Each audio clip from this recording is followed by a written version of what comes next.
मेरे दिव्य गुरुदेव श्री परमहंस योगानंद जी के द्वारा ये टॉपिक मानवीय संबंधों के पीछे ईश्वर का उद्देश्य है। ईश्वर ने हमें विविध स्वरूपों में मानवीय संबंध एक ही उद्देश्य के लिए दिए हैं। हमें एक दूसरे से सीखना चाहिए। हमें एक दूसरे से सीखना ही होगा। एक अर्थ में प्रत्येक व्यक्ति हमारा गुरु है। बच्चे हमें सिखाते हैं, वे हमें अनुशासित करते हैं। उनके जीवन को उचित सांचे में ढालने में उनकी सहायता करने के लिए हमें अपार सहनशीलता सीखनी पड़ती है। अपने आप में अपने स्वार्थ से बाहर निकलकर उन तक पहुंचना सीखना पड़ता है। बदले में हम भी उनके गुरु हैं, क्योंकि उनका मार्गदर्शन करना और जीवन में अच्छी से अच्छी शुरुआत करने के लिए उन्हें प्रशिक्षित करना हमारा ही उत्तरदायित्व है।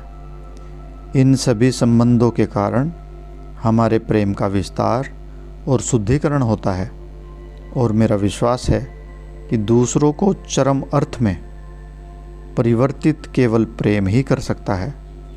यदि आप अपने बच्चे या पति या पत्नी के पास उस प्रेम और अपार समझदारी की चेतना में सदैव जाएं, चाहे वे आपको कुछ भी क्यों न करें या कहें, आपका कैसा ही अपमान क्यों न करें, तो अंत में आपकी जीत निश्चित है।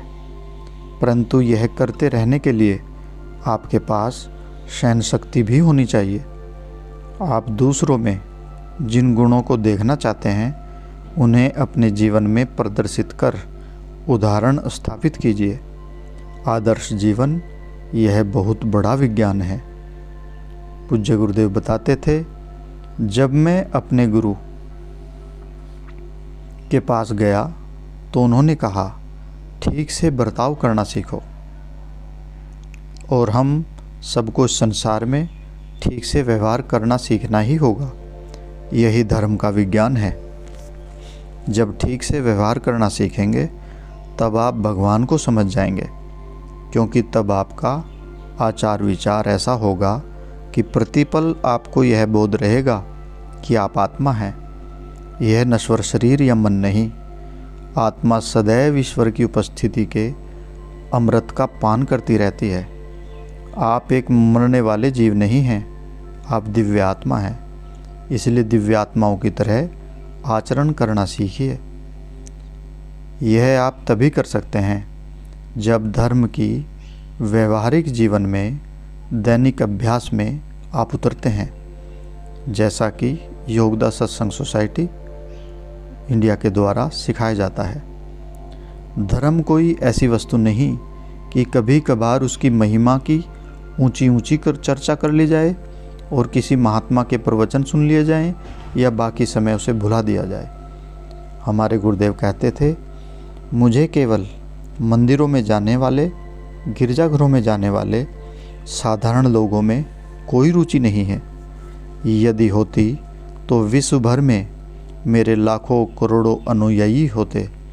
मैं जिज्ञासुओं की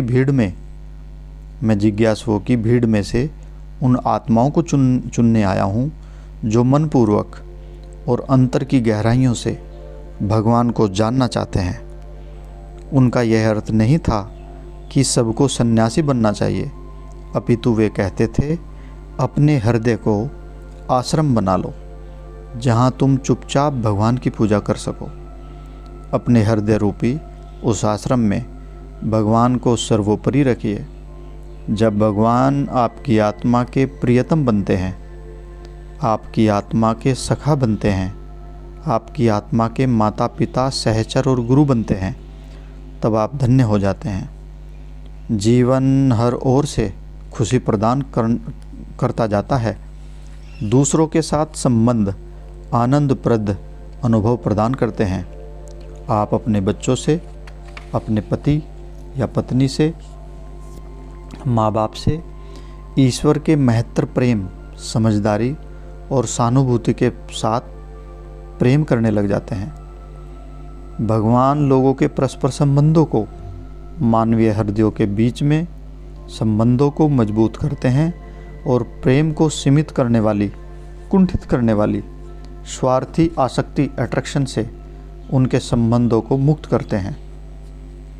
अधिकार जताने की प्रवृत्ति से प्रेम की जितनी हानि होती है उतनी और किसी बात से नहीं होती। अधिकार नहीं जताना चाहिए।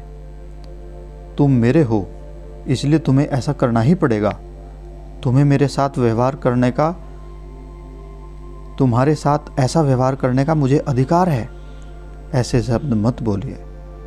इस प्रकार की सोच प्राय मानवीय संबंध के लिए प्राणघातक और आघात सिद्ध होती है। मुझे ऐसा लगता है कि लोगों को विवाह करके बच्चे पैदा करने से पहले कानूनन किसी विद्यालय में भेजा जाना चाहिए जहां वे उचित आचरण की कला सीख सकें। जब मनुष्य आध्यात्मिक और मनोवैज्ञानिक स्तर पर इतना शिक्षित हो जाए कि वह मानवीय स्वभाव के विषय में और दूसरों के साथ निभा पाने की कला के विषय में कुछ जाने, तब सुखी, सामंजस्यपूर्ण एवं आध्यात्मिक दृष्टि से प्रगतिशील पारिवारिक जीवन की संभावना रहती है। ऐसे प्रबुद्ध संबंध में आत्मा विकसित होती है। पति को पत्नी के लिए, पत्नी को पति के लिए, बच्चों को माता पिता के लिए और माता पिता को बच्चों के लिए। इस प्रकार मनुष्य को जब एक दूसरे के लिए आदर नहीं होता तब वे अपने व्यक्तिगत नातों में असफल हो जाते हैं। जब मानवीय संबंधों में मैत्री भाव का अभाव होता है तब उन संबंधों का विनाश हो जाता है। मित्रता के अभाव में पति पत्नी के बीच का प्रेम, माता पिता और बच्चों के बीच का प्रेम नष्ट हो जाता है। बिना मित्रता के, मित्रता दूसरों को अपने आप को व्यक्त करने की, उसकी अपनी एकमात्र पहचान को व्यक्त करने की स्वतंत्रता देती है।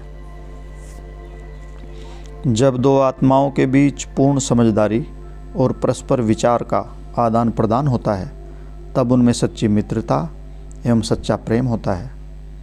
जब लोग अपने पति और पत्नी के साथ, बच्चों के साथ, अन्य लोगों के साथ संबंधों में मित्रता, आदर और स्नेह रखना सीखेंगे तब वे कभी भी एक दूसरे के साथ दुर्व्यवहार नहीं करेंगे या कभी ऐसे दुर्व्यवहार से दुखी भी नहीं होंगे। आप शायद कहेंगे, हाँ, बहुत ही अच्छा होता यदि मेरा पति या मेरी पत्नी या मेरे बच्चे ऐसा कर पाएं। आप स्वयं पर शुरू क्यों नहीं करते? आप अपने हिस्से का काम कीजिए, बाकी भगवान पर छोड़ दीजिए। घुमा फिरा कर यह सब अंत में एक ही बात पर वापस ले आता है, आरंभ स्वयं से ही करना होगा। जय गुरु जी।